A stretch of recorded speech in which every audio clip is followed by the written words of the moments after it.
પણ ખરેખર આની હાલત જુઓ, તમે જોઈ શકો છો ને, જુઓ. તો જય હિન્દ મિત્રો, વાગી ગયા છે અત્યારે 11 અને હું આવ્યો છું પાલીતાણા જેસર, જે જેસર તાલુકો છે, ભાવનગર જિલ્લાનો જેસર તાલુકો. ત્યાંનું સાપરિયાળી ગામ છે.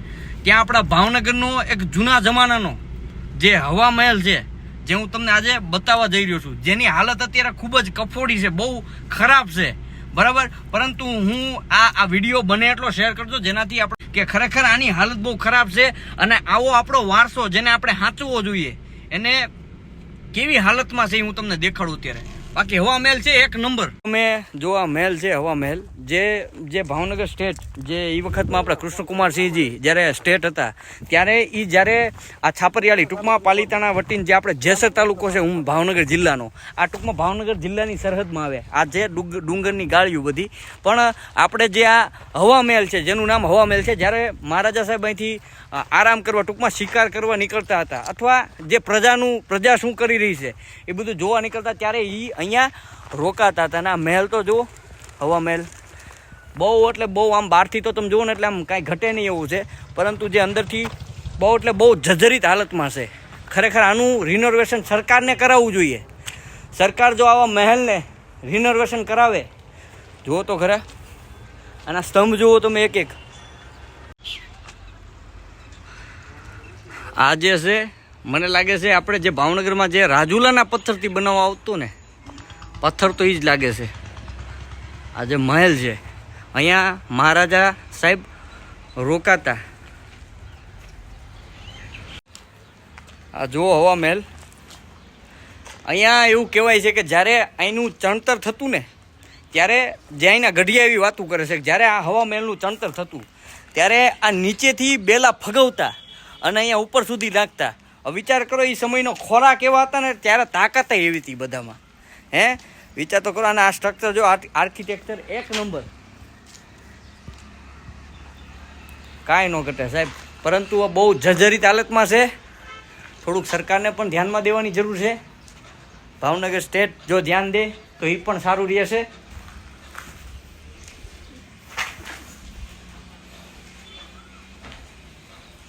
અંદરથી હાલત બહુ ખરાબ છે, જુઓ તમે, બહુ એટલે બહુ ખરાબ છે, જર્જરિત હાલતમાં છે આખો મહેલ. પણ ખરેખર આને રિનોવેશનની જરૂર છે.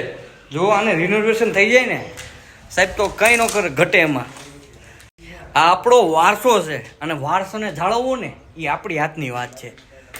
આ સ્તંભ, પિલર એકદમ રૂઢિથી બનાવેલો છે, તમે જોઈ શકો છો મિત્રો. બહુ એટલે બહુ જોરદાર આ હવા મહેલ. ફરતે ફરતે પણ તમે જોઈ શકો છો, નજારો જ અલગ આવે છે. બધે ફરતે ફરતે ડુંગરની ગાડી ને વચ્ચે આ મહેલ, ડુંગર ઉપર જ ફરતે ફરતે તમે બધી બાજુ જોઈ શકો છો. પણ હાલત બહુ ખરાબ છે અત્યારે.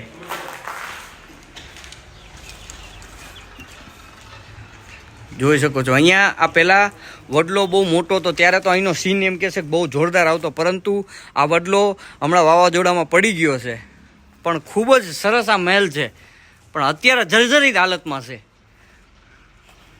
આ બાંધકામ તો જુઓ સાહેબ એકવાર.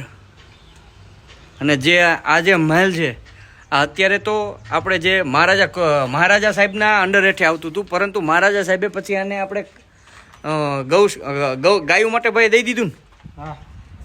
ગાયો માટે આ ટૂંકમાં જે જમીન છે ગૌચરમાં દઈ દીધી છે કે ભાઈ મારી ગાયું સુખી રહે એમ.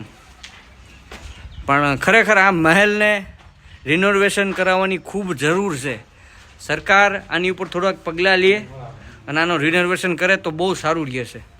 હમણાં જે આપણે વાત થઈ તમે જોઈ શકો છો, આ આખો જોરદાર અંદરથી બાલ્કની છે એક પ્રકારની. આજે એ સમયમાં રાજાઓ વખતની બાલ્કની, જેમાં કાંઈ ન ઘટે ને. આ તમે બધા જે છાપરિયાળીથી નજીકના અહીંથી જે ગામડા આવે તે અહીંયા જો અહીં રોડ છે, આ રોડ અહીંથી જાય છે, એક રોડ અહીંથી જાય છે. આ સામે જે ઊંચો જે જોરદાર એક મહેલ છે જેને હવા મહેલ કહેવાય છે. બહુ એટલે બહુ જોરદાર નજારો અહીંથી આમ દૂરથી કોઈ પણ વ્યક્તિ હોય ને તો એકવાર એની નજર આ મહેલ સામે જાય જ, એવો જોરદાર મહેલ છે. પણ અંદરથી જર્જરિત હાલતમાં છે. બહુ એટલે બહુ ખરાબ હાલત છે અત્યારે. આપણા વારસાને આપણે સાચવવો જોઈએ. હું બીજી ફરીને એટલા માટે કહું છું કે ખરેખર આનું કંઈક કરવું જોઈએ. જુઓ આ લોખંડી સમયનું વિચાર તો કરો. હજી આ લોખંડને કાંટ તમે જુઓ છો, કાંટ લાગ્યો છે, પણ હજી એને કાંઈ થયું નથી, આમને આમ છે હજી. અને આ જુઓ એકવાર બાંધકામ તો જોવાનું.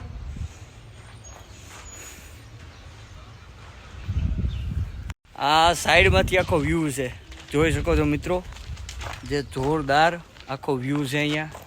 પણ ખરેખર આની હાલત જુઓ, તમે જોઈ શકો છો ને, જુઓ.